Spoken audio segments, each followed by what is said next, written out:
I got up at 5 o'clock this morning and put this thing together very quickly for you because I wasn't intending to talk to you about this.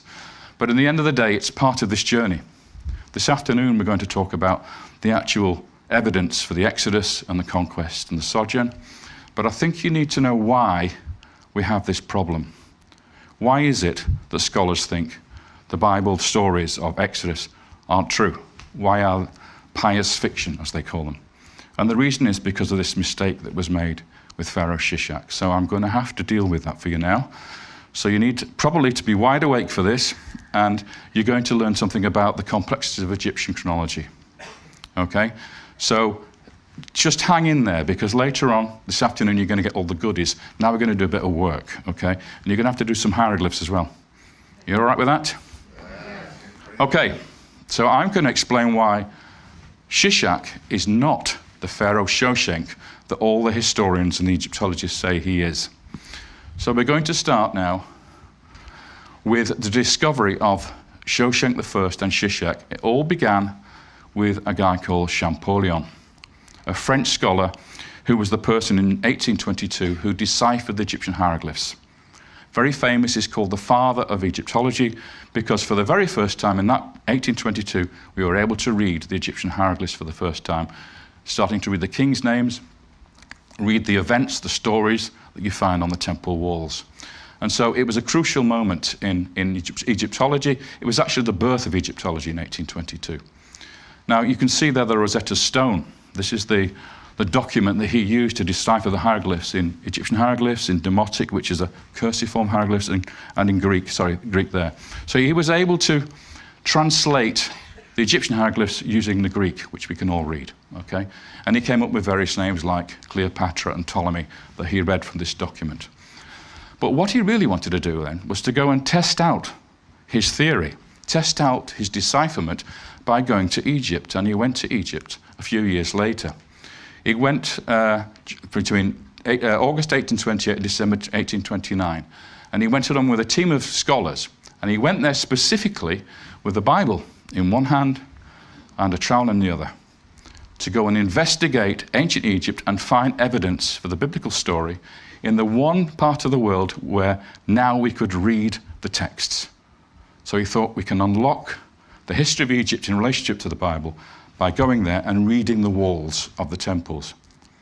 And the place he went to was Karnak, one of the main temples in Egypt. It is literally a book, because you walk the walls of that place and you can read the history of Egypt there, especially during the New Kingdom, the greatest empire period in Egyptian history. And he went to one particular wall.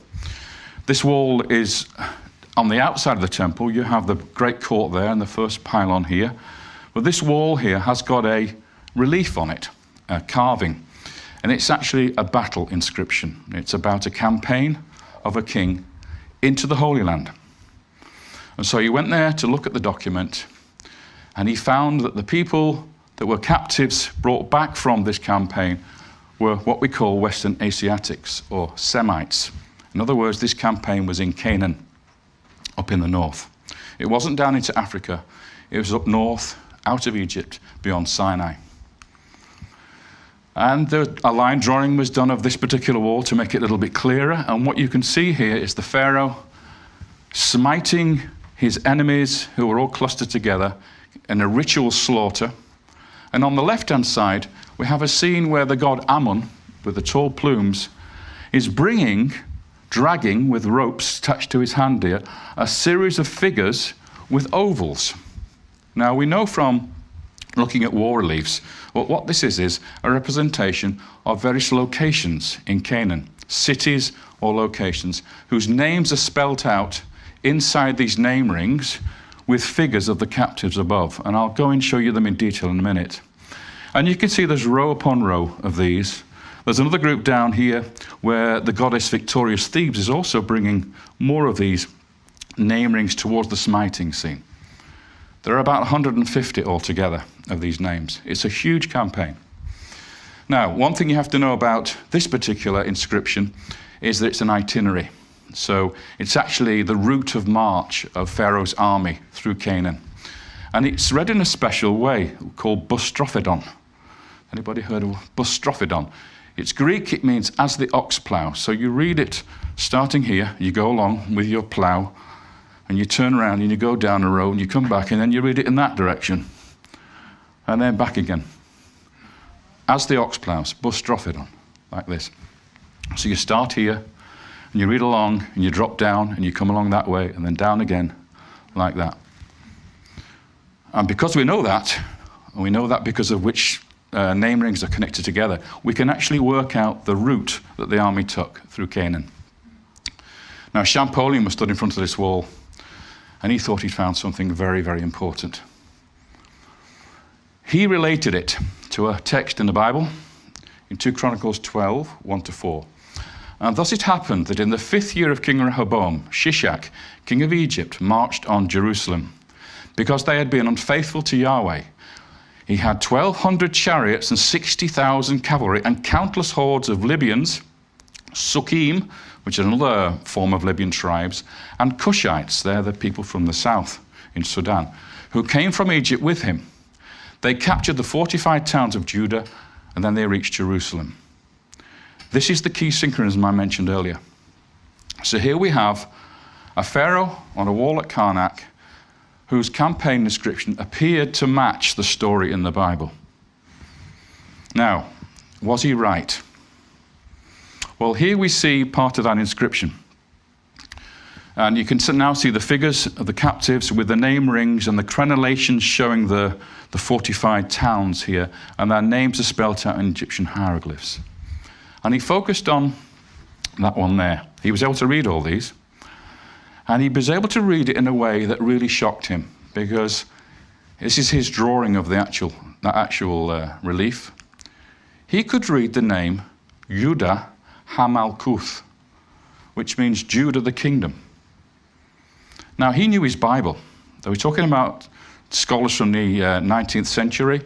They're very knowledgeable about the biblical text. They're brought up on the biblical text, and they immediately thought, this has got to be Shishak campaigning in the kingdom of Judah. And it just so happens the name of this pharaoh who carved this wall is a pharaoh called Shoshenq. And he thought, Shishak, Shoshenq, they sound very similar.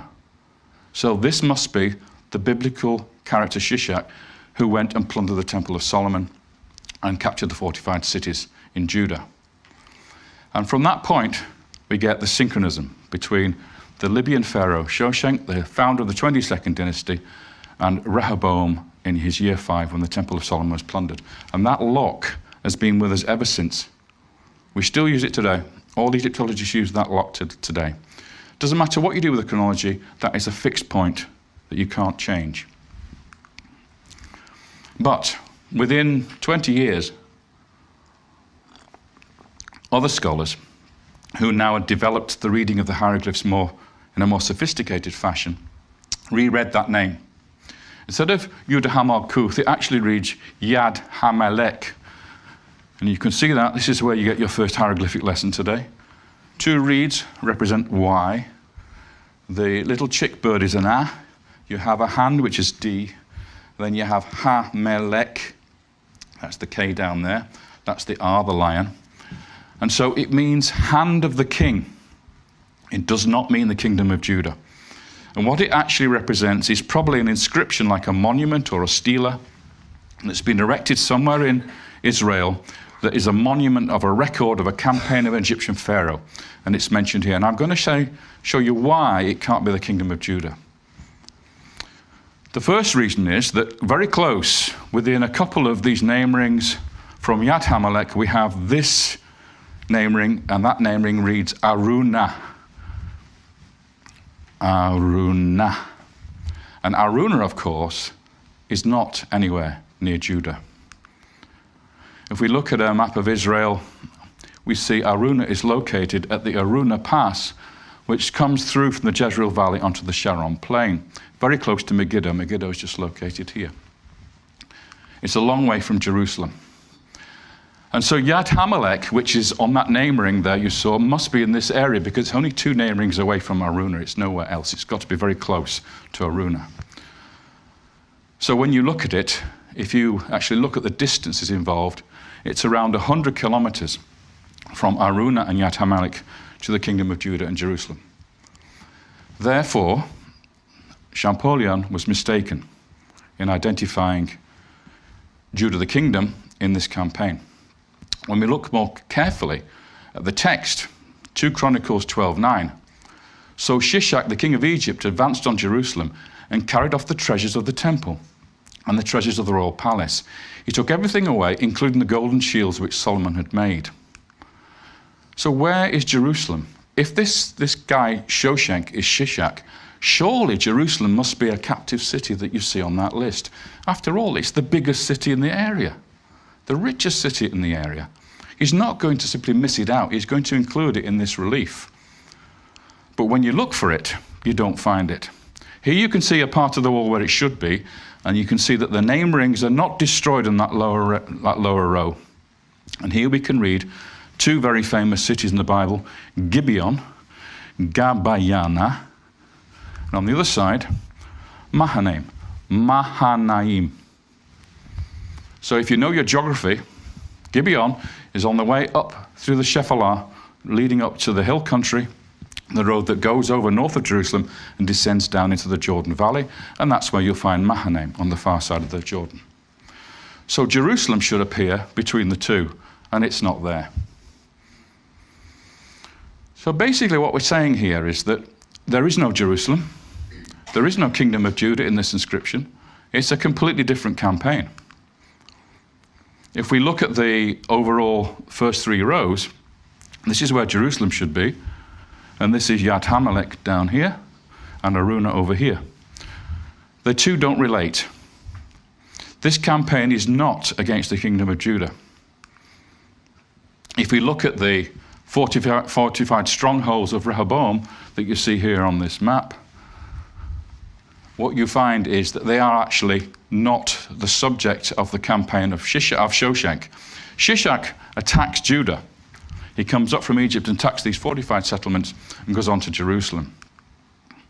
If we look at Shoshenq's campaign, and there's a list of some of the highlights of that campaign, he comes up the coast and then he bypasses Judah and crosses over the hill country and descends down into the Jordan Valley.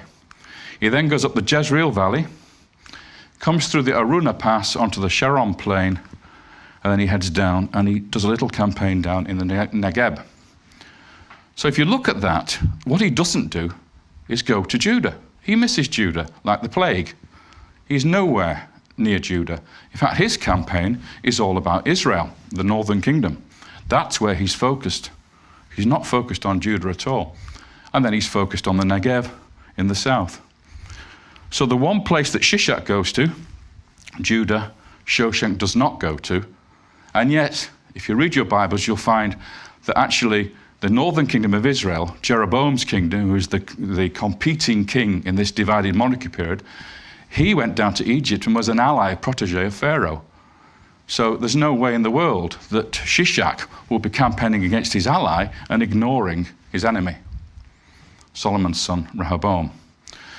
So the two campaigns, the one of Shoshenq and the one of Shishak, simply don't match.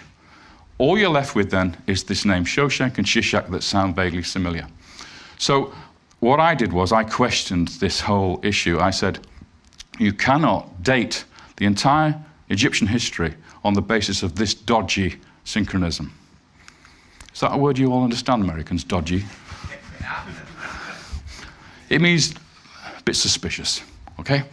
So the conclusion has to be, Shoshenq I does not appear to be Shishak of the Bible, the plunderer of Solomon's temple in Jerusalem.